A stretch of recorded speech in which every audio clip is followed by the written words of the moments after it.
Bonjour, je suis Brianna. Mon père m'a regardé droit dans les yeux et a dit, une bâtarde n'a pas sa place dans des vacances en famille. Avant de claquer la portière de la voiture et de m'abandonner sur le trottoir comme un déchet, ils sont partis visiter l'Europe pendant que je restais là, seul, agrippant un sac à dos, pensant que ce n'était qu'une seule trahison. Mais ce n'en était pas qu'une seule. Pendant 15 ans, ils ont vécu dans la maison que ma grand-mère m'avait laissée, sans payer de loyer, tout en me traitant de parasite, d'erreur, de fantôme qu'ils pouvaient contrôler. Ils pensaient que je resterais silencieuse, que je continuerais à supplier pour des miettes d'amour qui ne sont jamais venues. Mais ce qu'ils ne savaient pas, c'est ce que j'ai découvert. Ce que j'ai fait ensuite. Vous êtes-vous déjà senti comme un fantôme dans votre propre famille, vous demandant ce qui arriverait si vous ripostiez enfin? Restez avec moi. Vous êtes sur le point de le découvrir. J'avais 17 ans, debout sur l'allée fissurée, serrant le petit sac de sport bleu que j'avais rempli de jeans d'occasion et d'une brosse à dents à laquelle il manquait des poils. Le soleil du Texas commençait déjà à me brûler la nuque, mais j'ai gardé la tête haute tandis que papa claquait le coffre. Il ne m'a pas regardé, pas avant que maman ne le pousse du coude, les lèvres pincées comme si elle retenait une vérité qui gâcherait le petit déjeuner. C'est à ce moment-là qu'il s'est tourné, ses yeux froids et sans expression. Tu es une bâtarde, Brianna. Une bâtarde n'a pas sa place dans des vacances en famille. Il a dit cela comme s'il me disait que j'avais laissé une lumière allumée. Quelque chose de désinvolte. Puis il s'est détourné et la dernière chose que j'ai vue avant que la portière de la voiture ne claque, c'était ma petite sœur, le visage caché derrière un téléphone, faisant semblant de ne pas me remarquer alors qu'il s'éloignait. Les pneus ont soulevé un nuage de poussière qui s'est accroché à mes jambes tandis que la voiture disparaissait au bout de la rue. Des voisins se tenaient sur leur perron, faisant semblant d'arroser leur pelouse ou de s'occuper de leur boîte aux lettres. Madame Clark, de l'autre côté de la rue, a resserré son gilet, l'air de vouloir dire quelque chose, mais elle ne l'a pas fait. Personne ne l'a fait. Ils ont tous laissé faire. Je me suis assise sur le trottoir, le sac de sport à mes pieds, la poussière collant à la sueur sur mes bras. J'ai essayé d'appeler papa. Directement sur la messagerie vocale. J'ai appelé maman. Directement sur la messagerie vocale. J'ai appelé encore et encore jusqu'à ce que la batterie de mon téléphone meure dans ma main, me laissant fixer l'écran noir, avec l'impression qu'il se moquait de moi. Au coucher du soleil, j'étais toujours là, essayant de me rendre invisible alors que les voitures passaient, ralentissant pour jeter un œil. Je connaissais certaines d'entre elles. C'étaient les gens qui me souriaient à l'église ou me faisaient un signe de la main à l'épicerie. Et maintenant, ils ne pouvaient plus me regarder dans les yeux. Quand les lampadaires se sont allumés, j'ai ramassé mon sac et j'ai marché. Je ne savais pas où aller, alors je suis resté dans l'ombre, me glissant derrière les haies quand les voitures passaient. J'ai fini par arriver au parc, celui où je faisais de la balançoire quand j'avais 8 ans, quand papa me poussait si haut que je pensais pouvoir toucher les nuages. Je me suis assise sur un banc, serrant mon sac contre ma poitrine, et j'ai regardé les arroseurs se mettre en marche, la brume captée par les lumières comme de minuscules étoiles. Je n'ai pas pleuré. Je le voulais, mais quelque chose en moi était trop fatigué pour les larmes. Je comptais mes respirations pour ne pas trembler, me répétant sans cesse, tout ira bien. La nuit a été plus longue que je n'aurais jamais cru qu'une nuit puisse l'être. Chaque bruissement dans les buissons me faisait sursauter. Chaque klaxon lointain me faisait redresser, pensant que peut-être qu'ils avaient changé d'avis. Mais personne n'est venu. Quand le ciel a finalement pris cette teinte gris pâle avant le lever du soleil, je me suis levé, les os endoloris par le banc dur, et j'ai commencé le chemin du retour. Je sentais la rosée sur l'herbe, la légère odeur d'essence du trafic matinal qui reprenait. En tournant au coin de ma rue, je les ai vus avant de voir la maison, des sacs poubelles noirs empilés sur le porche comme des ordures. Il m'a fallu une seconde pour réaliser que c'était mes affaires. Des vêtements, des chaussures, une photo encadrée de grand-mère et moi. Le verre était fissuré, dépassant du haut d'un sac. Je me suis figé, l'air autour de moi épais et lourd. La porte d'entrée avait une nouvelle serrure, une serrure argentée qui captait la lumière, brillant comme un avertissement. J'ai quand même essayé la poignée, pressant ma main contre le bois, espérant qu'elle céderait. Elle n'a pas cédé. La moustiquaire de Madame Clark a grincé, et elle a appelé doucement, « Ma chérie, tu as besoin d'un endroit où aller. » J'ai secoué la tête. La honte s'est logée dans ma gorge comme une pierre, trop lourde à avaler. Elle est restée là un moment avant de refermer la porte, me laissant de nouveau seul. J'ai traîné les sacs poubelles du porche un par un, les alignant contre le mur. L'un d'eux s'est déchiré et un dossier est tombé, des papiers se répandant sur le béton. Je me suis agenouillé, les mains tremblantes en les ramassant. C'est là que je l'ai vu, une copie du testament de grand-mère, mon nom imprimé en encre noire, disant que je possédais un quart de cette maison. Je suis resté assise là pendant ce qui m'a semblé être des heures, le soleil se levant, les gens passant en voiture pour aller au travail, ignorant la fille assise sur le trottoir avec un dossier déchiré sur les genoux. Grand-mère m'avait dit, « Tu auras toujours une place ici. » Je suppose qu'elle y croyait quand elle a écrit ces mots. Mais même avec ce papier entre les mains, je me sentais plus petite que jamais. J'avais 17 ans, légalement copropriétaire d'une maison qui m'avait mise à la porte, avec une famille qui préférait jeter ma vie dans des sacs poubelles plutôt que de me regarder dans les yeux. J'ai sorti un petit porte-clés du tas, celui que grand-mère m'avait donné pour mon 10e anniversaire. Il était bon marché, les lettres un peu effacées, mais on pouvait encore y lire la famille d'abord. Je l'ai serré si fort que mes doigts en étaient douloureux, chuchotant ces mots encore et encore, essayant de croire qu'ils signifiaient quelque chose. Je n'ai pas crié. Je n'ai pas pleuré. Je me suis assise sur le trottoir, agrippant ce porte-clés, regardant la maison dont j'étais en partie propriétaire, me demandant combien de temps il faudrait avant qu'ils ne réalisent qu'ils auraient besoin de moi. Je n'ai pas laissé ces mots s'échapper de ma mémoire. Le jour où je me tenais sur ce trottoir, chuchotant, « Un jour, vous aurez besoin de moi », je le pensais. Je ne savais juste pas qu'il faudrait 15 ans pour que ce jour vienne frapper à ma porte, silencieux et implacable comme la pluie qui tapote sur la fenêtre de mon appartement à 3 heures du matin quand le sommeil refuse de venir. Je passe devant la maison chaque semaine, en partie par habitude, en partie par promesse que je me suis faite. Elle se trouve à l'angle des rues Elm et Sycamore à Houston. La peinture est maintenant d'un blanc délavé, la pelouse clairsemée malgré le système d'arrosage dont papa se vante auprès des voisins. Ils y vivent toujours, confortablement, comme si rien ne s'était jamais passé. Comme si j'étais un fantôme qui n'avait jamais mérité une place à la table du dîner. J'ai 32 ans maintenant. Je travaille comme assistante juridique dans un petit cabinet du centre-ville, organisant le chaos des autres, tandis que le mien pèse lourdement sur ma poitrine. Mon appartement est petit mais propre, les murs nus, à l'exception d'une photo encadrée de grand-mère me tenant la main pour mon 6e anniversaire, souriant toutes les deux comme si nous ne savions pas que la vie pouvait devenir si froide si rapidement. Chaque année, quand la facture de l'impôt foncier arrive dans ma boîte aux lettres, je la paie. Je me dis que c'est pour grand-mère, qu'elle n'aurait pas voulu que la maison pour laquelle elle s'est battue soit engloutie par la banque. Ils ne me remercient pas pour ça. Ils ne le reconnaissent même pas. À Noël, quand je passe avec une tarte achetée en magasin, ils me traitent d'invité, disant aux voisins, « Oh, elle est juste de passage. » Comme si j'étais une parente éloignée, pas la fille qui les a empêchés de perdre le toit au-dessus de leur tête. Je les ai laissés faire semblant. C'était plus facile comme ça pendant un temps. Je les ai regardés repeindre les volets, installer une nouvelle lumière sur le porche, et organiser des barbecues où papa se tenait dans l'allée, une bière à la main, parlant de la famille à ses copains. Parfois, ils me regardaient, moi qui me tenais en marge de leur vie, et m'adressaient ce sourire poli qui dit « Tu es là, mais pas vraiment ». Il y a quelques semaines, j'ai décidé d'acheter un petit appartement en copropriété, un endroit que je pourrais appeler le mien. J'en avais assez de louer, de vivre dans un espace qui ne me semblait jamais m'appartenir. Assise en face du conseiller en prêt, je lui ai remis mes documents, essayant d'ignorer le tremblement de mes mains. Je voulais ça. J'en avais besoin. Mais l'expression sur le visage du conseiller m'a dit que quelque chose n'allait pas. Il y a déjà une ligne de crédit sur valeur domiciliaire liée à votre nom, Mademoiselle Ruiz, a-t-elle dit, tournant l'écran vers moi.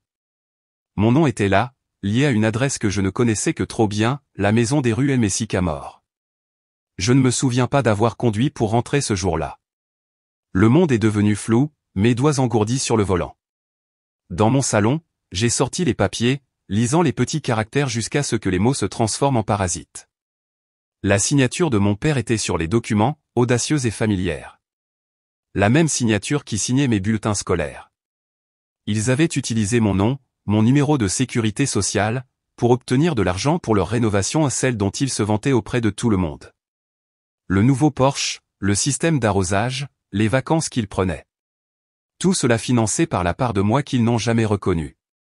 Quand j'ai confronté papa, il était assis dans son fauteuil inclinable, la télévision diffusant des moments forts sportifs derrière lui. Il ne m'a pas regardé, a juste siroté sa bière et a laissé échapper un petit rire. Tu es paranoïaque, Brianna.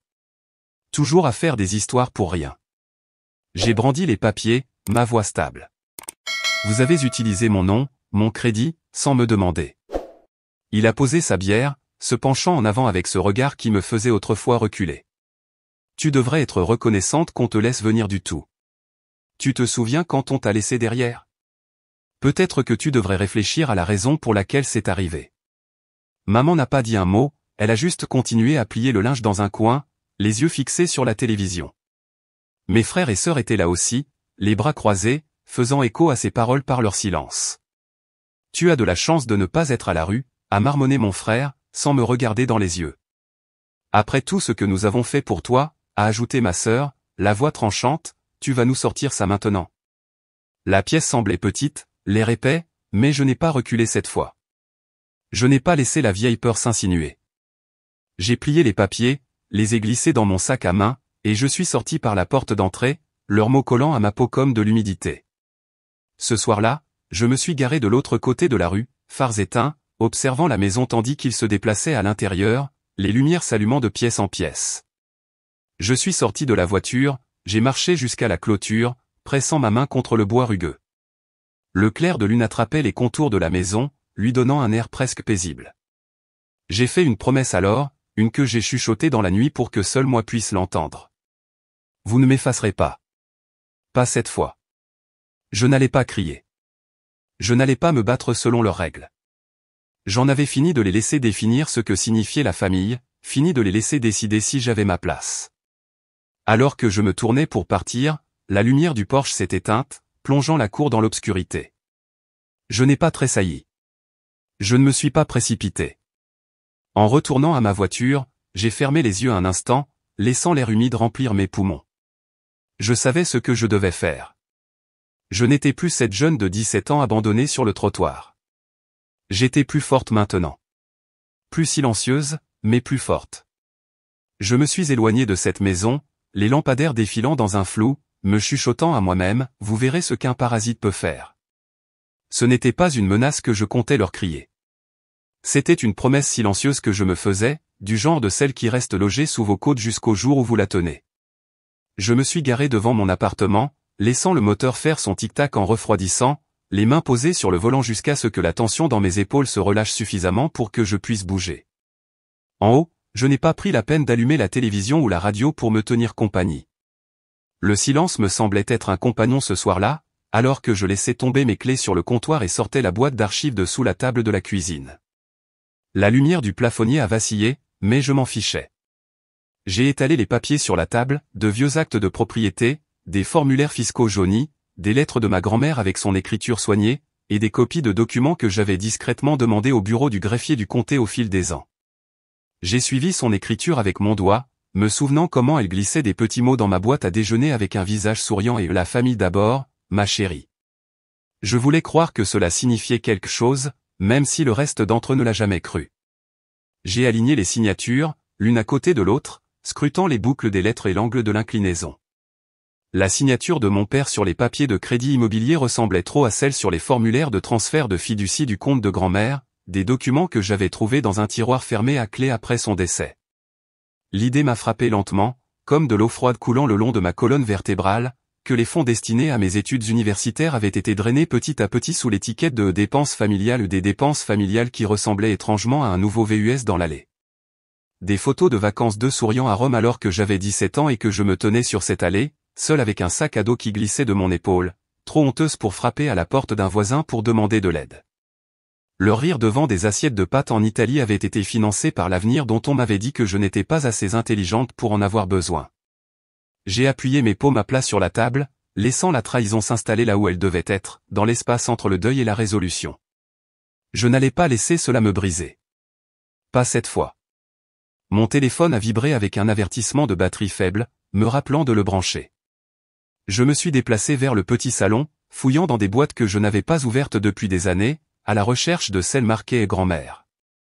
À l'intérieur, niché entre ses livres de cuisine de l'église et la courte pointe qu'elle m'avait faite pour mes 10 ans, se trouvait le vieux répondeur qu'elle gardait près de son fauteuil inclinable. Je l'ai ramené à la cuisine, m'asseyant avec une respiration prudente avant d'appuyer sur lecture. La machine s'est mise en marche avec un ronronnement, a cliqué avant que sa voix, douce mais claire, ne remplisse la pièce. Bonjour, ma chérie. C'est grand-mère. Je voulais juste te rappeler que la maison est à toi. D'accord? Peu importe ce qu'ils disent, elle est à toi. Le message s'est terminé, le clic résonnant dans la pièce. J'ai fermé les yeux, serrant la machine contre ma poitrine, laissant les larmes monter sans les laisser couler.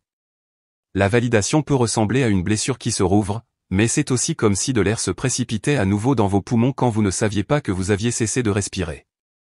Je suis restée assise là, le bourdonnement du réfrigérateur étant le seul son, pensant à toutes les fois où il m'avait dit que je n'étais rien, que je n'étais jamais censé faire partie de cette famille, que j'étais juste une erreur. Pendant ce temps, il vivait dans ce qui m'appartenait, utilisait mon crédit, me traitait d'ingrate quand je venais avec une tarte pour les fêtes, prétendant que je n'existais pas alors qu'ils vivaient de ce que je maintenais pour eux. Le monde extérieur était calme. Des voitures passant sur la route principale avec un murmure. Des chiens aboyant quelques maisons plus loin. La vie continuait pendant que je restais immobile un instant, laissant la colère se transformer en quelque chose de plus froid, de plus tranchant. J'ai rangé les papiers dans la boîte d'archives, et transféré le message vocal sur mon téléphone, les sauvegarder 2 fois avant de le mettre sous clé.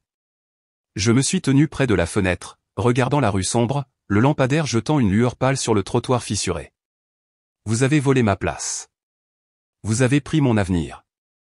Vous m'avez traité de parasite, ai-je chuchoté, d'une voix stable et claire. Mais vous me verrez. Il ne s'agissait plus de vengeance. Il s'agissait de récupérer ce qui m'appartenait, d'honorer la mémoire de grand-mère et de me prouver que je n'avais jamais été l'erreur qu'ils avaient essayé de me faire croire que j'étais. Je me suis rassise à la table, ouvrant mon ordinateur portable, la lueur illuminant la détermination dans mon reflet. Mes doigts ont plané au-dessus des touches avant que j'ouvre mes courriels, trouvant le contact d'une avocate que j'avais recherché des mois auparavant, juste au cas où je trouverais un jour le courage de le faire. La ligne d'objet est restée vide un instant avant que je tape « Je suis prête ». Et j'ai appuyé sur envoyer. Je n'ai pas beaucoup dormi après avoir appuyé sur envoyer. J'étais allongé sur le dos, fixant les fissures du plafond tandis que le ventilateur ronronnait doucement au-dessus de moi, le son étant un rappel constant que le monde continuait de tourner, même quand tout à l'intérieur semblait bouger. Au matin, l'air de Houston était épais, une promesse de chaleur pressant contre les fenêtres avant même que le soleil ne soit complètement levé. J'ai fait du café, laissant la vapeur amère monter alors que j'étais assise à la table de la cuisine, la même table où j'avais autrefois aligné les lettres de ma grand-mère comme une prière. Mon téléphone a sonné, et j'ai vu le nom de l'avocate, Carter, apparaître avec 14 heures aujourd'hui. Parlons-en, était tout ce qui était écrit. J'ai passé la matinée à trier les papiers en piles bien ordonnées, à vérifier les dossiers, m'assurant que rien ne manquait.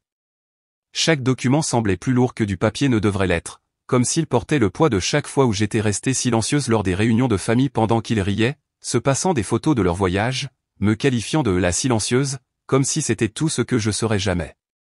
Le temps que je me gare devant le bureau de Carter, la chaleur de l'après-midi miroitait sur les trottoirs, l'air me poussant comme un mur alors que je sortais de la voiture, serrant la boîte d'archives contre ma poitrine. Le bâtiment était petit, niché entre un salon de coiffure et une boulangerie qui sentait la cannelle, le genre d'endroit devant lequel on passe sans le remarquer. À l'intérieur, le bureau sentait les vieux fauteuils en cuir et l'encre d'imprimante, l'air frais bourdonnant doucement. Carter, une femme dans la quarantaine avec les cheveux attachés en un chignon lâche et un regard qui semblait tout voir, m'a fait signe de m'asseoir.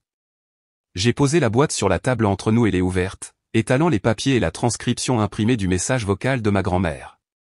Carter les a parcourus en silence, ses yeux se déplaçant rapidement, ses mains tournant les pages avec un calme exercé.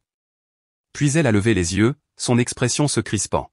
« Brianna, j'ai besoin que vous vous prépariez. » Elle a tourné son ordinateur portable pour que je puisse voir l'écran, montrant des registres publics que je n'avais jamais vus auparavant, avec mon nom lié à de multiples prêts et privilèges que je ne reconnaissais pas. Mon nom, mon numéro de sécurité sociale, tous attachés à des dettes dont je n'avais jamais connu l'existence. La voix de Carter était basse, stable, mais chaque mot semblait ébrécher quelque chose en moi. Votre père a utilisé vos informations pour contracter des prêts sur la maison. Il a fait croire que vous êtes endetté, que vous ne pouvez pas gérer vos finances. C'est pourquoi, lorsque vous avez essayé de parler, ils vous ont traité d'irresponsable, de parasite. Il ne s'agissait jamais de votre inutilité.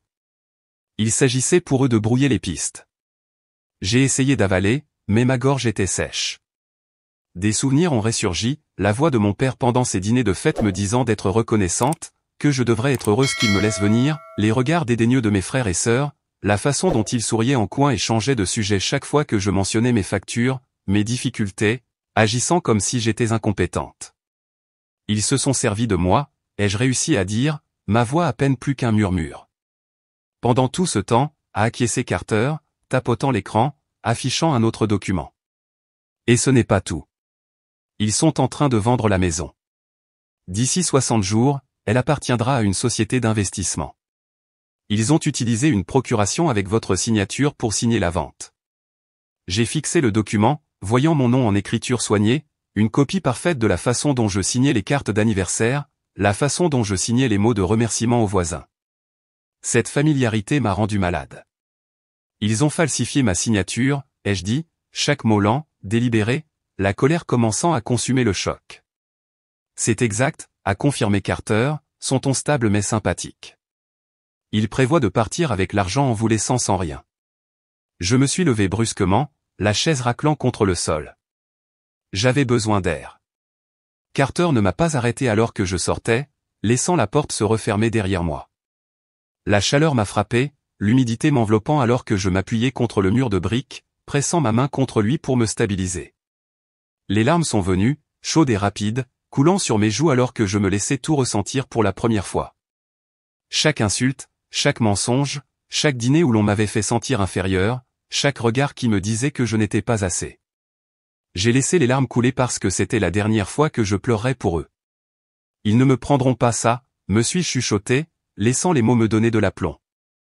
J'ai essuyé mon visage, prenant une profonde inspiration, goûtant la chaleur dans l'air avant de retourner à l'intérieur. Carter a levé les yeux en me voyant rentrer, ses yeux cherchant dans les miens une hésitation. Déposez l'injonction, ai-je dit en m'asseyant, ma voix stable. Je l'ai tout. J'en ai fini de les laisser écrire le récit. Carter a hoché la tête, tendant la main vers un dossier. Ça va devenir moche, Brianna.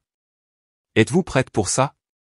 Je l'ai regardé, n'étant plus la jeune de 17 ans abandonnée sur l'allée avec un sac à dos, n'étant plus la silencieuse assise dans le coin pendant qu'il riait. Je suis prête, ai-je dit. Et je le pensais. Les mots de Carter flottaient dans l'air, mais je n'ai pas tressailli. Je me suis penché en avant, pressant mes paumes contre la surface froide de la table de conférence, laissant le silence entre nous parler pour moi. Elle a étudié mon visage, attendant le moindre signe de doute, mais tout ce qu'elle a trouvé, c'était une assurance que je ne savais même pas que je portais jusqu'à présent. Je suis né au milieu de leur désordre. Je suis prête, lui ai-je dit, ma voix égale, laissant chaque mot tomber avec le poids qu'il méritait. Nous avons passé les 2 heures suivantes à finaliser les formalités, Carter expliquant chaque ligne pendant que je signais, chaque signature étant une petite réappropriation du pouvoir que je les avais laissés me voler petit à petit au fil des ans. Nous avons rédigé ensemble la lettre de mise en demeure, Carter s'assurant que le langage était irréprochable, chaque phrase garantissant que l'avocat de mon père comprendrait qu'il n'y avait aucune place pour la négociation ou le retard. Alors que l'horloge marquait midi, le coursier est arrivé, un jeune homme au sourire calme, qui a pris l'enveloppe comme s'il ne s'agissait que d'une livraison de routine, et non du début d'une guerre. Je suis retourné à ma voiture sous le soleil accablant, le trottoir rayonnant de chaleur à travers mes chaussures, et je suis resté assise un moment, moteur éteint, laissant le silence m'envelopper. Mon téléphone a vibré, l'écran s'illuminant avec le nom de mon père. Je l'ai laissé sonner, les vibrations secouant la console, avant qu'il ne s'arrête. Il a recommencé, puis encore, jusqu'à ce que je réponde enfin, pressant le téléphone contre mon oreille sans dire un mot. Qu'est-ce que c'est que ça, Brianna? Sa voix était un aboiement rauque, le même ton qu'il utilisait pour me gronder quand j'étais enfant parce que je pleurais trop fort, parce que je posais des questions auxquelles il ne voulait pas répondre. Tu penses que tu peux embarrasser cette famille? Tu penses que tu peux faire ce coup est juste? J'ai raccroché. Je n'avais pas besoin d'entendre le reste. J'ai conduit jusqu'à la maison, les rues floues alors que je rejouais sa voix dans ma tête, la façon dont elle se brisait sur les bords quand il avait vraiment peur. Je me suis garé et je suis entré, posant mes clés sur la petite table près de la porte, prenant une profonde inspiration en m'asseyant pour attendre. Cela n'a pas pris longtemps. Ce soir-là, j'ai reçu un message de ma belle-mère me demandant un nom, exigeant que je vienne à la maison pour une discussion de famille. Elle a écrit que mon père méritait de dire ce qu'il avait sur le cœur et qu'il était temps de mettre fin à ces absurdités avant que cela ne déchire la famille. C'est drôle comme il n'appelait cela des absurdités que lorsque ma vie était en jeu. Le lendemain, j'ai conduit jusqu'à la maison qui était en partie la mienne mais qui n'avait jamais été un foyer. Le ciel était couvert, l'air lourd de la promesse d'une pluie qui n'était pas encore venue.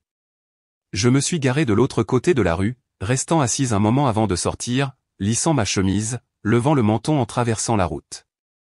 La lumière du porche était allumée, même s'il faisait jour, jetant une lueur jaune sur les marches de l'entrée où je m'étais autrefois assise, attendant qu'il revienne d'Europe, mon sac à dos à mes pieds. J'ai frappé une fois avant d'ouvrir la porte, entrant dans le salon où ils étaient tous rassemblés. Mon père, ma belle-mère, mes demi-frères et sœurs, même quelques cousins qui avaient pris leur journée de congé pour être là. Tous attendaient, observaient. Brianna, a commencé mon père, sa voix calme, mesurée, comme il sonnait toujours quand il était sur le point de dire quelque chose de cruel. Je ne sais pas ce qui t'a pris, mais ça doit cesser. Je n'ai pas répondu. J'ai posé la boîte d'archives sur la table basse, les ouverte, et j'ai commencé à sortir les papiers, les plaçant un par un devant lui. Documents de propriété, relevé bancaire, la transcription imprimée du message vocal de ma grand-mère, la procuration falsifiée, surlignée en jaune, pour que personne ne puisse prétendre l'avoir manqué. Qu'est-ce que c'est que ça, a exigé ma belle-mère, sa main tremblant légèrement alors qu'elle ramassait l'un des papiers, ses yeux parcourant les mots avant de se lever vers moi. Ça, ai-je dit, ma voix stable, c'est la vérité. Ils ont alors commencé à parler les uns par-dessus les autres, accusations, insultes, dénégations. Mon père m'a traité d'ingrate, de sangsue, m'a dit que je déchirais la famille pour quelques malentendus. Ma belle-mère a dit que j'étais confuse, que je ne comprenais pas comment les choses d'adultes fonctionnaient. Un cousin a marmonné que je me ridiculisais, que la famille était plus importante que l'argent. Je les ai laissés parler jusqu'à ce que la pièce tombe dans un silence tendu, les papiers bruissant alors que mon père les reposait, la mâchoire serrée, les yeux froids. Vous ne me volerez pas pour ensuite appeler cela de l'amour, ai-je dit, laissant chaque mot atterrir, leur faisant entendre la certitude dans ma voix. Les narines de mon père se sont dilatées, sa bouche s'ouvrant comme pour parler, mais j'ai levé une main pour l'arrêter. Je me suis tourné pour regarder chaque personne dans cette pièce, rencontrant leurs yeux, les forçant à me voir vraiment pour la première fois. Je ne suis pas ici pour vous demander quoi que ce soit, ai-je continué. Je suis ici pour vous dire que cela se termine maintenant. Avouez et réparez les choses, ou je vous verrai au tribunal. La pièce était silencieuse, à l'exception du tic-tac de la vieille horloge sur le mur, chaque seconde forte dans le calme. Le visage de ma belle-mère a perdu ses couleurs, ses yeux se tournant vers mon père, qui me fixait avec un regard que je ne pouvais pas tout à fait identifier. Ni colère, ni peur, ni autre chose que je ne me souciais pas de nommer. Derrière moi, un cousin s'est raclé la gorge, se déplaçant mal à l'aise. Un autre a reculé, croisant les bras comme pour se distancier du moment. L'air semblait épais, lourd, du poids de la vérité enfin dite à voix haute. Mon père s'est penché en avant, ses mains agrippant les bras de son fauteuil, les jointures blanches. Il a serré la mâchoire, ses lèvres bougeant à peine alors qu'il chuchotait, « Tu ne sais pas ce que tu commences ». Je me suis penché juste assez pour qu'il puisse voir que je n'étais pas l'enfant qu'il avait laissé sur l'allée toutes ces années auparavant. Je l'ai laissé voir que je n'avais plus peur. Je crois que si, ai-je dit doucement. Je termine ce que vous avez commencé, ai-je chuchoté en retour, laissant les mots flotter dans l'air vicié avant de me tourner et de sortir de la maison, ignorant les échos d'incrédulité et de colère qui s'élevaient derrière moi. La chaleur de Houston m'a enveloppé alors que je descendais du porche, me donnant de l'aplomb tandis que je prenais une respiration régulière. Je n'ai pas regardé en arrière vers la maison à laquelle j'avais cru un jour appartenir, laissant la moustiquaire claquer sur un chapitre que je ne permettrai plus de me définir.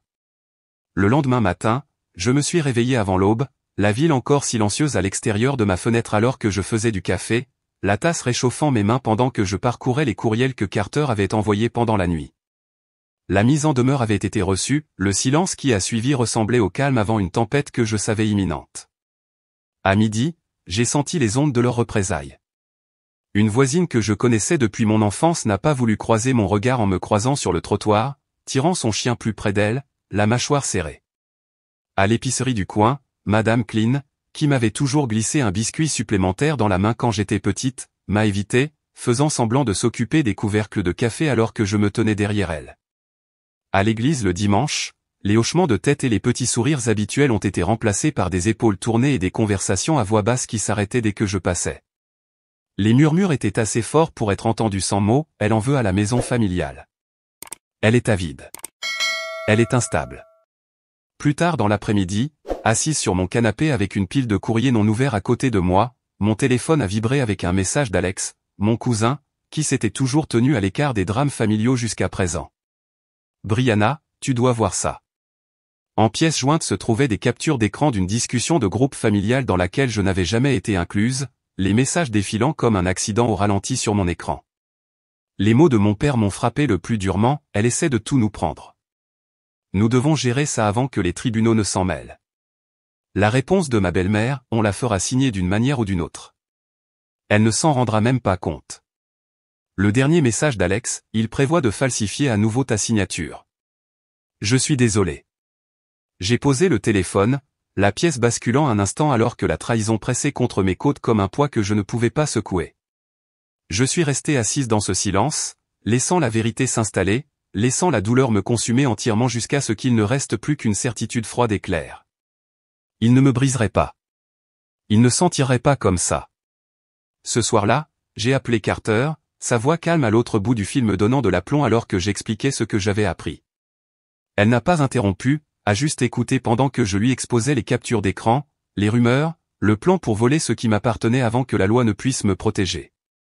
Nous allons prendre les devants, a-t-elle dit finalement, sa voix tranchante, une note d'acier qui m'a rappelé pourquoi je lui avais fait confiance en premier lieu. Nous allons tout documenter. Nous gèlerons tous les comptes, et nous nous assurerons qu'ils ne peuvent pas bouger d'un pouce sans conséquence.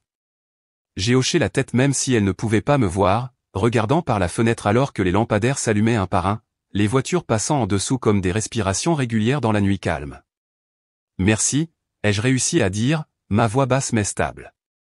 Après avoir raccroché, j'ai parcouru mon petit appartement, rassemblant les documents, les dossiers, les preuves qui étaient devenues le fondement de ma guerre silencieuse. J'ai fait des copies, les ai stockées dans différents endroits, j'ai installé des caméras près de mes portes et j'ai sécurisé mon ordinateur portable avec de nouveaux mots de passe. Je n'étais pas paranoïaque. J'étais préparé. En me déplaçant, j'ai pensé au coût de ce combat. Les dîners de famille qui n'auraient jamais lieu, les anniversaires auxquels je ne serais pas invité, les excuses creuses que je n'entendrai jamais. Je me suis permis de les pleurer juste un instant avant de les laisser partir, faisant de la place à la résolution qui a pris leur place. J'ai sorti le petit porte-clés que ma grand-mère m'avait donné, celui qui disait la famille d'abord, passant mon pouce sur les lettres usées alors que je me tenais dans l'embrasure de ma cuisine. L'ironie ne m'a pas échappé, mais les mots semblaient différents maintenant, comme une promesse que je me faisais à moi-même, pas à eux. La famille d'abord, pensais-je, mais pas au prix de ma dignité, de mon avenir, ou de mon nom. Tard cette nuit-là, alors que la ville s'installait dans son silence, je me suis assise à ma table de cuisine, le poids de tout pesant sur moi mais sans m'écraser. J'ai ouvert mon ordinateur portable, tapant mes prochaines étapes avec Carter. Chaque frappe était un refus de reculer, chaque plan une étape vers la reconquête de ce qu'ils avaient essayé d'effacer. En envoyant le dernier courriel confirmant le plan de verrouiller mes comptes et de déposer l'injonction à la première heure le lendemain matin, j'ai fermé mon ordinateur portable et me suis penché en arrière dans ma chaise, expirant lentement. S'ils veulent une guerre, ai-je chuchoté dans l'obscurité de ma cuisine, je leur en donnerai une. J'ai appuyé sur le bouton de fin de l'appel avec Carter, l'écran s'éteignant alors que je posais mon téléphone sur le comptoir. Je suis resté là un moment, laissant le calme de la cuisine me retenir tandis que le poids des mots que j'avais prononcés s'installait dans la pièce autour de moi. S'ils voulaient une guerre, ils en auraient une. Le sommeil n'est pas venu facilement cette nuit-là, mon esprit courant avec les détails et les préparatifs, mon corps tendu d'anticipation pour le matin à venir. Quand l'aube a pointé, une lumière pâle filtrant à travers les stores, j'étais déjà debout, le café infusant pendant que je révisais les dossiers une fois de plus, chaque page un rappel de la raison pour laquelle je ne pouvais pas reculer. J'ai choisi une robe noire simple, j'ai attaché mes cheveux en un chignon soigné, et je me suis maquillé d'une main sûre, mon reflet me regardant avec une détermination calme. Attrapant le dossier de documents et la petite clé USB, j'ai pris une dernière respiration avant de sortir, fermant la porte à clé derrière moi. Le trajet jusqu'au palais de justice ressemblait à un passage. Chaque feu rouge était un moment de calme pour me rappeler que je n'étais pas cette jeune fille de 17 ans laissée sur l'allée. Je n'étais pas la fille silencieuse et invisible qu'il pensait pouvoir effacer. J'étais là pour récupérer ce qui m'appartenait. En entrant dans le hall du palais de justice, la climatisation froide a frappé ma peau, un contraste saisissant avec l'humidité chaude de l'extérieur. Les sols en marbre résonnaient du bruit des chaussures, des conversations feutrées dérivant dans l'espace alors que les gens attendaient leurs audiences. J'ai trouvé Carter près des ascenseurs, sa mallette à la main, ses yeux rencontrant les miens avec un hochement de tête silencieux. « Prête ?» a-t-elle demandé à voix basse. « Plus que prête », ai-je répondu, ma prise se resserrant sur le dossier. Nous avons traversé les détecteurs de métaux et descendu le long couloir vers la salle d'audience. Mes talons claquaient contre le sol, réguliers, mesurés. Chaque pas un rappel à moi-même de rester ancré, de rester concentré. À l'intérieur, la salle d'audience était plus petite que je ne l'avais imaginé. Les bancs en bois étaient bordés de personnes que je reconnaissais et des cousins, des amis de l'église, des voisins qui avaient pris parti bien avant de connaître la vérité. Mon père était assis à l'avant avec son avocat, sa posture rigide, ses yeux évitant les miens. Ma belle-mère était assise à côté de lui, sa main sur son bras comme un avertissement. Nous avons pris nos sièges, Carter se penchant pour murmurer « Restez calme. Laissez-les parler en premier. » Le juge est entré, et la salle s'est installée dans un silence tendu. La procédure a commencé, l'avocat de mon père se levant avec assurance en s'approchant du banc, présentant un document que je n'avais pas vu auparavant. Mon estomac s'est noué en entendant les mots « Votre honneur, nous avons ici une déclaration sous serment signée montrant que Madame Brianna a volontairement renoncé à ses droits sur la propriété en question il y a plus d'une décennie. » Un murmure a parcouru la salle, les têtes se tournant vers moi, les yeux remplis de confusion, certains de jugement. J'ai jeté un coup d'œil au juge, son regard passant du document à moi, attendant une réponse. J'ai pris une profonde inspiration, stabilisant ma voix en me levant. « Votre honneur, je voudrais m'adresser à la cour. » Le juge a hoché la tête, et je me suis avancé, mes chaussures silencieuses sur la moquette alors que je remettais mon dossier de documents au greffier, qui les a transmis au banc. J'ai regardé autour de la salle, voyant des visages familiers, des gens qui m'avaient autrefois souri le dimanche, regardant maintenant avec une curiosité à peine voilée. « Ce document est un faux, » ai-je dit, ma voix claire, inébranlable. Je n'ai jamais renoncé à mes droits, et j'ai la preuve que non seulement ma signature a été falsifiée, mais que des fonds de ma fiducie ont été utilisés sans mon consentement pour rénover la propriété, la plaçant sous les noms de mon père et de ma belle-mère. Carter s'est levé, me passant la petite clé USB que nous avions préparée. Le greffier l'a emmené à l'ordinateur du tribunal, et le juge a fait un signe de tête pour que la lecture commence. L'audio a grésillé avant qu'une voix familière ne remplisse la pièce, la voix de mon père. Elle était trop naïve pour remarquer les papiers que nous avons échangés, disait sa voix, froide et pragmatique. C'était assez facile d'obtenir sa signature sur le transfert de la fiducie, et une fois les rénovations terminées, c'était à nous.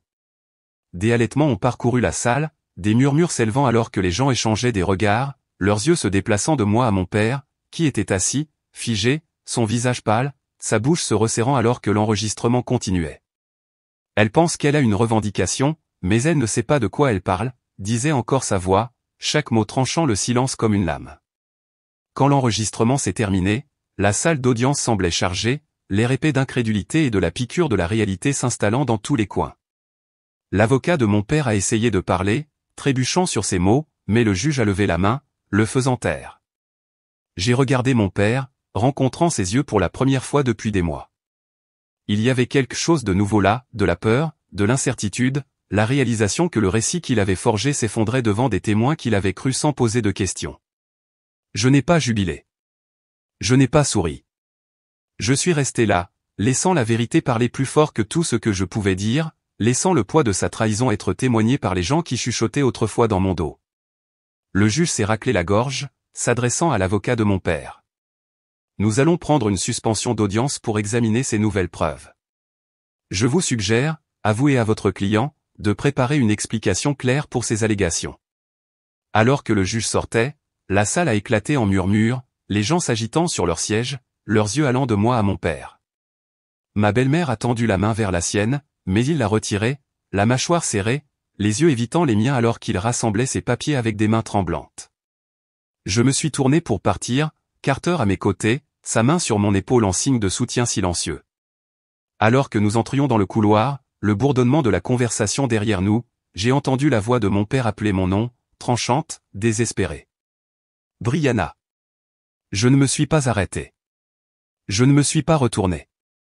J'ai continué à marcher, chaque pas dans le couloir un pas loin des mensonges qu'ils avaient construits, chaque respiration une réappropriation de l'espace qu'ils avaient essayé de me prendre. Je n'ai pas ralenti le pas en quittant le palais de justice, le soleil de l'après-midi chaud contre ma peau tandis que les bruits de la circulation bourdonnaient autour de moi. Derrière moi, je pouvais l'entendre appeler mon nom, tranchant et désespéré, mais j'ai continué à marcher. J'ai atteint ma voiture, me suis glissé dans le siège du conducteur, et j'ai fermé la porte, laissant échapper une respiration que je n'avais pas réalisé que je retenais. Pendant un instant, j'ai pressé mon front contre le volant, laissant la vague d'adrénaline passer avant de tourner la clé et de partir, le palais de justice disparaissant dans mon rétroviseur. Le trajet de retour m'a semblé plus long que d'habitude, chaque feu rouge me donnant de l'espace pour penser, pour laisser la peur se transformer en résolution. Mon téléphone a vibré avec des textos et des appels manqués de cousins et de membres de l'église qui avaient été dans cette salle d'audience, leur curiosité bourdonnant à travers l'écran, mais je les ai ignorés. Je n'étais plus là pour m'expliquer. Le temps que je tourne dans ma rue, le ciel passait au crépuscule, l'air lourd de cette humidité de Houston qui fait coller les vêtements à la peau. Je me suis garé dans mon allée, le gravier crissant sous mes pneus. Et il était là, faisant les 100 pas sur mon Porsche, les bras croisés, sa silhouette nette contre la lumière déclinante. Je suis resté dans la voiture un moment, laissant le moteur tourner au ralenti, le regardant à travers le pare-brise. Sa posture était agitée, nerveuse, comme un homme essayant de répéter les mots qui pourraient le sauver. J'ai coupé le contact, j'ai pris mon sac et je suis sorti, chaque pas mesuré alors que je m'approchais de l'allée menant au Porsche. Tu penses que tu as fait quelque chose de grand, hein? Il a craché les mots avant même que j'atteigne les marches, sa voix s'élevant déjà avec cette pointe de colère familière. Je n'ai pas répondu, j'ai juste continué à marcher jusqu'à ce que je sois debout devant lui, l'espace entre nous rempli de la tension de tout ce qui n'avait pas été dit. Tu penses que tu es une sorte d'héroïne, traînant le nom de ta famille dans la boue, a-t-il continué, s'approchant, son doigt pointé vers moi comme pour essayer de me faire retrouver le silence qu'il préférait. Après tout ce que nous avons fait pour toi, c'est comme ça que tu nous remercies? J'ai gardé les yeux sur lui, stable, le laissant voir que je n'allais pas me laisser intimider. Vous vous êtes fait ça à vous-même, ai-je dit, ma voix calme mais ferme. Vous avez menti. Vous avez volé. Et vous m'avez utilisé pour le faire. Son visage s'est tordu, passant de la colère à la moquerie. Ingrate. C'est ce que tu es. Tout ce que tu as, c'est grâce à moi, et maintenant tu veux te faire passer pour une victime. Il a ri, un son rauque qui n'a pas atteint ses yeux. Tu penses que la police va se soucier de ton histoire larmoyante? J'ai ouvert mon sac, sortant une petite pile de papiers et les tenant entre nous. Ce n'est pas une histoire. Ce sont des preuves. J'ai déposé une plainte pénale et ils seront bientôt là. J'ai gardé un ton égal, refusant de correspondre à son volume, refusant de le laisser m'entraîner dans ce chaos. Ses yeux se sont écarquillés, une lueur de panique traversant son visage avant qu'il ne la masque à nouveau par la rage. Tu déchires cette famille, Brianna. Ta grand-mère aurait honte de toi. J'ai pris une profonde inspiration, me stabilisant contre la douleur que la mention de son nom provoquait toujours. Non, ai-je répondu, ma voix calme mais coupant l'air entre nous. Elle aurait honte de vous. Ses poings se sont serrés à ses côtés, et un instant j'ai cru qu'il pourrait me frapper, la façon dont ses épaules se sont tendues et sa mâchoire s'est contractée alors qu'il cherchait les mots qui pourraient faire disparaître tout ça. Elle m'a laissé cette maison, ai-je continué, ma voix stable. Vous avez utilisé sa confiance, son amour pour vous, pour prendre ce qui n'était pas à vous, et vous pensiez vous en tirer parce que je ne me défendrais pas, j'ai secoué la tête. Vous aviez tort. Il a fait un pas en arrière, secouant la tête, son visage pâle sous la lumière du Porsche qui venait de s'allumer. Tu me détruis, a-t-il chuchoté, la voix se brisant, la colère s'effondrant en quelque chose de désespéré. Non, les jeux corrigés. Vous vous êtes détruit le jour où vous avez décidé que je ne comptais pas. Nous sommes restés là, les cigales chantant dans l'air lourd du soir, les voisins regardant de l'autre côté de la rue, leur store bougeant alors qu'ils jetaient un œil pour voir la confrontation qui se déroulait sur mon Porsche. Je sentais leur regard, mais je m'en fichais. C'était entre lui et moi. Tu vas regretter ça, a-t-il essayé une dernière fois, sa voix basse, presque suppliante maintenant. J'ai de nouveau secoué la tête, ressentant un calme dont je ne me savais pas capable. Non, papa. Je fais enfin ce que j'aurais dû faire il y a longtemps. Nous nous sommes tous les deux tournés au bruit de pneus sur le gravier, les lumières rouges et bleues d'une voiture de patrouille se reflétant sur les fenêtres de ma maison alors qu'elle s'arrêtait au bord du trottoir. Les agents sont sortis, leur radio grésillant doucement alors qu'ils s'approchaient. Les épaules de mon père se sont affaissées, le combat s'évanouissant de lui alors qu'il regardait des agents à moi, la réalisation se dessinant sur son visage que c'était vraiment fini. J'ai pris une profonde inspiration, l'air humide remplissant mes poumons alors que je sentais le poids se soulever de ma poitrine, non pas dans la victoire, mais dans le soulagement silencieux de mettre enfin fin au cycle. Alors que les agents s'approchaient, je me suis tourné vers la porte, les clés à la main, prête à entrer et à la fermer sur ce chapitre de ma vie. J'ai fermé doucement la porte derrière moi alors que les lumières clignotantes s'estompaient, l'air nocturne retrouvant son calme. Pendant un instant, je suis resté dans le couloir, l'écho de ce dernier murmure vibrant encore dans ma poitrine, il est enfin temps de commencer à vivre. J'ai pressé ma main contre le mur, sentant le grain de la peinture sous ma paume, me recentrant. Cette maison m'avait vu enfant, adolescente cachée dans les coins, femme luttant pour se réapproprier.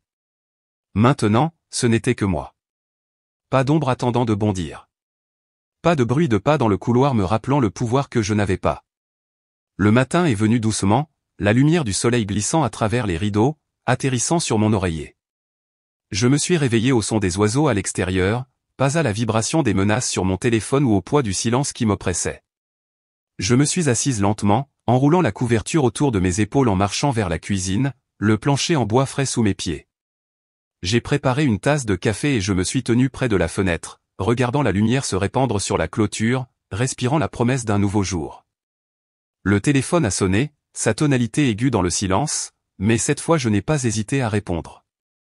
C'était Carter, sa voix stable, mais portant le soulagement que nous ressentions tous les deux. « C'est fait », a-t-il dit. « Les comptes sont gelés. Votre père fait face à des accusations de fraude et de maltraitance de personnes âgées, et la maison est à vous, Brianna. Légalement, complètement. Personne ne peut le contester. » J'ai fermé les yeux, laissant les mots s'imprégner. C'était fini. Le combat, les batailles judiciaires, les nuits interminables à fouiller dans les papiers pour prouver ce que j'avais toujours su au plus profond de moi. C'était fini.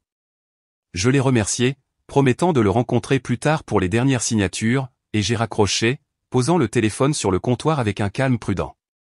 J'ai traversé chaque pièce lentement, laissant les souvenirs venir comme ils le voulaient. Le coin où je m'asseyais avec un livre, essayant de couvrir les cris. Le couloir où je me tenais autrefois, écoutant la famille partir pour l'Europe, la valise à mes pieds alors que la porte claquait. La table de la cuisine où je mangeais en silence, prétendant que la froideur ne m'atteignait pas. Ma main a effleuré l'embrasure de la porte où ma grand-mère se tenait, souriant doucement, me disant qu'un jour ce serait à moi, et que je serais en sécurité. Elle était partie, mais j'avais tenu cette promesse envers elle et envers moi-même. Plus tard dans l'après-midi, j'ai pris une seule fleur blanche, celle que j'avais gardée du jour où il m'avait laissé derrière, et j'ai conduit jusqu'au cimetière. Le ciel était d'un bleu doux, la brise portant l'odeur de l'herbe coupée et de la terre. J'ai trouvé sa tombe, m'agenouillant en plaçant la fleur sur la pierre tombale, balayant une feuille tombée. J'ai tenu ta promesse, ai-je chuchoté, ma voix stable, bien que des larmes pressaient derrière mes yeux. Je me suis préservé. Je suis resté là un moment, laissant le silence m'envelopper. Il y avait du chagrin, oui, du chagrin pour les années volées, pour la famille que j'avais combattue pour garder, même s'ils essayaient de m'effacer. Mais en dessous, il y avait un sentiment plus doux, quelque chose comme de l'espoir, quelque chose comme le début de la paix. Quand je suis rentré chez moi, j'ai ouvert grand les fenêtres, laissant l'air frais balayer les pièces, chassant les vieux souvenirs qui n'avaient plus de pouvoir sur moi. J'ai fait une autre tasse de café et je me suis assise près de la fenêtre, regardant le quartier vivre sa vie et le facteur faisant sa tournée, des enfants riant sur leur vélo, un couple promenant son chien. La normalité, celle à laquelle j'avais toujours aspiré, me semblait plus proche maintenant qu'elle ne l'avait jamais été.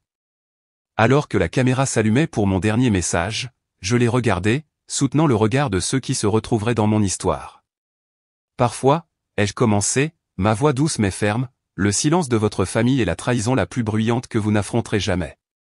Ils vous diront que vous n'avez pas votre place, que votre valeur est liée à votre obéissance, à votre silence. J'ai fait une pause, laissant la vérité s'installer entre nous. Mais vous pouvez vous libérer. Même si cela prend des années, même si cela vous coûte tout ce que vous pensiez nécessaire, vous pouvez vous choisir.